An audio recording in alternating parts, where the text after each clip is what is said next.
जय श्री कृष्ण। आशो संस्कृत पढ़ी।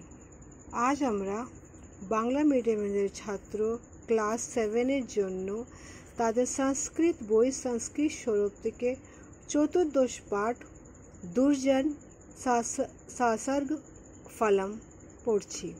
মানে দুজন লোকেদের সঙ্গে থাকলে সবাস করলে তার কি পরিণামটা হয় সেটা আমরা এই পাঠে দেখব। एकदा सर्वे विहंगाः भगवतः गरुडस्य यात्रा प्रसंगेन समुद्र तीरे गच्छन्ति। অনুবাদ, একবার সমস্ত পাখিরা, বিহঙ্গান পাখিরা, ভগবত গরুর পাখির যাত্রা প্রসঙ্গের সম্বন্ধে জানার জন্য সমুদ্রের তীরে তারা গেল। तत्र काकेन सह एकः वर्तकः गच्छति।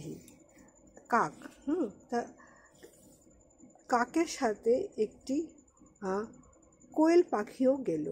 वर्तक माने कोयल पाखी। तस्मिन् मार्गे एकः गोपालः शिरोपरिः दधिभाण्डः नत्वा गच्छन्ति। সেই রাস্তা থেকে একজন গোপাল মানে যে দুধের যে গলার কাজ করে সে নিজের মাথায় একটি দইয়ের ভাঁড় নিয়ে সেখান থেকে যাচ্ছিল। अतः कश्चित् काकः शिरोपरिः स्थितः दण्डिभाण्डः दधि खादति।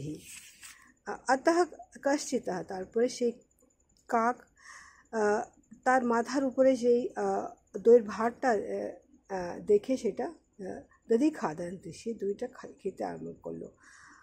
यतः जावतः गोपालः दण्डिभाण्डः भूमध्य निधाय पश्यति तावतः सा काकवर्तकः पश्यन्ति। तारपरे यतः यावतः গোপাল যে দুধের কাজ করে যেটা, সেই গোপাল তখন রাস্তাতে কিছু দূর যাওয়ার পরে সেই দইয়ের ভাঁড়টা ভূমধ্য নিধায়া পশ্যতি, সে সেটাকে নিচে রেখে দিল।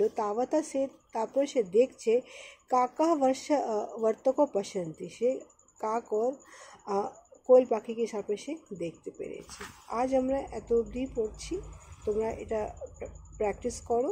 তারপরে আগামী ব্লগে আমি এখান থেকে আবার পড়া আরম্ভ করব। ততক্ষণের জন্য জয় শ্রীকৃষ্ণ।